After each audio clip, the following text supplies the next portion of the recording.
ular untuk melangsungkan hidupnya, untuk dia bisa bertahan hidup, dia harus menggantikan kulitnya secara berkala. Untuk menggantikan kulitnya, dia harus berpuasa. Dalam puasa dia menahan dirinya dari hawa nafsu dan makanan. Tapi hikmahnya, wajah ular tetap sama setelah dan sebelum puasa, tetap sama. Makanannya tetap sama, cara bergeraknya tetap sama, tabiat dan sifatnya juga sama. Tapi ular berbeda.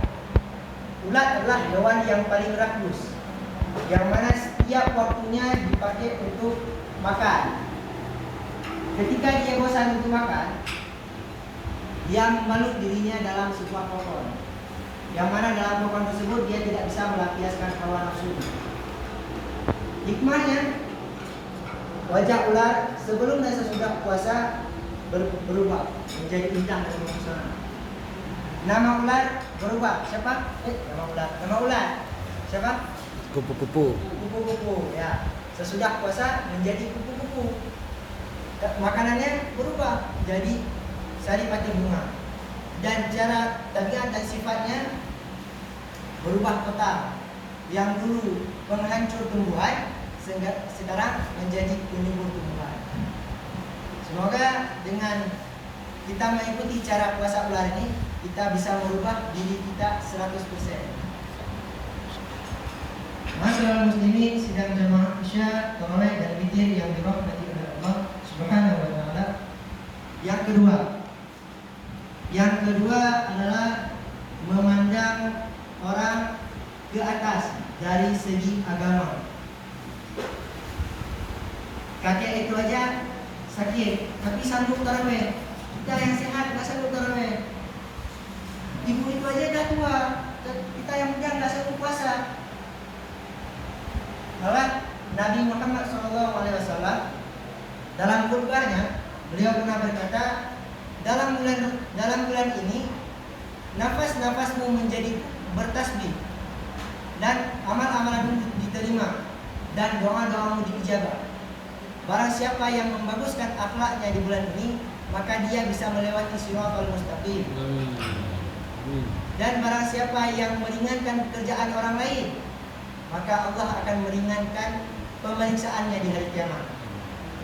Dan barang siapa yang membaca Al-Quran satu ayat, maka seperti dia mengkhatamkannya di bulan-bulan yang lain. Nah, apalagi ini malam nuzulul Quran. Malam nuzulul Quran, malam diturunkannya Al-Quran. Syahrul Ramadan alladzi unzila fihi al-Quran hudan lin-nasi wa bayyinatin minal huda wal furqan.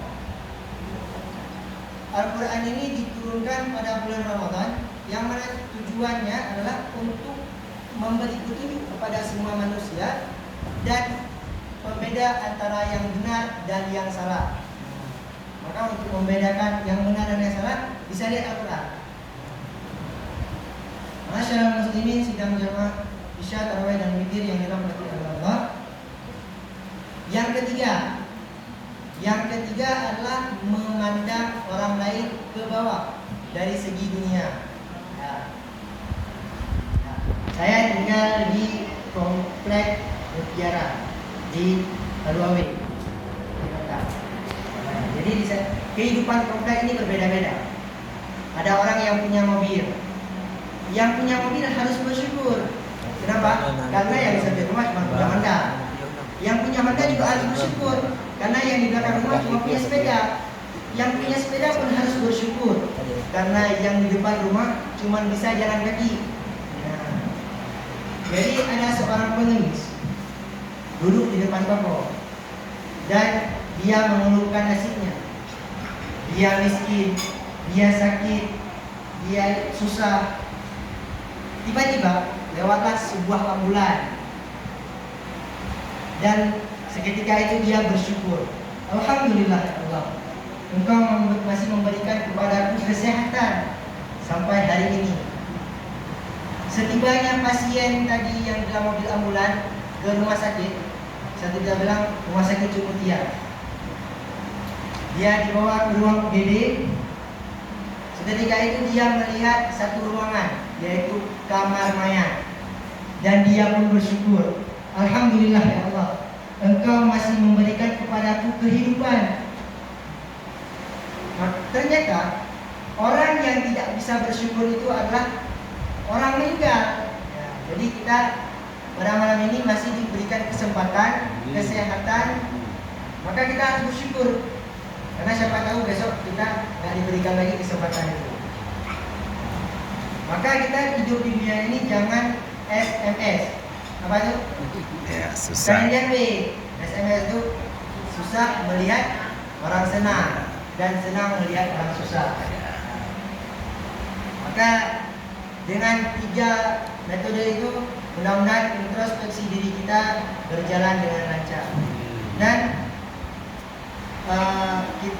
Dan dalam bulan Ramadan ini kita harus mengedit video kita supaya video kita itu berani ditonton oleh keluarga kita, kawan kita, sahabat kita, anak-anak kita, supaya kita berani untuk jangan takut nanti ya.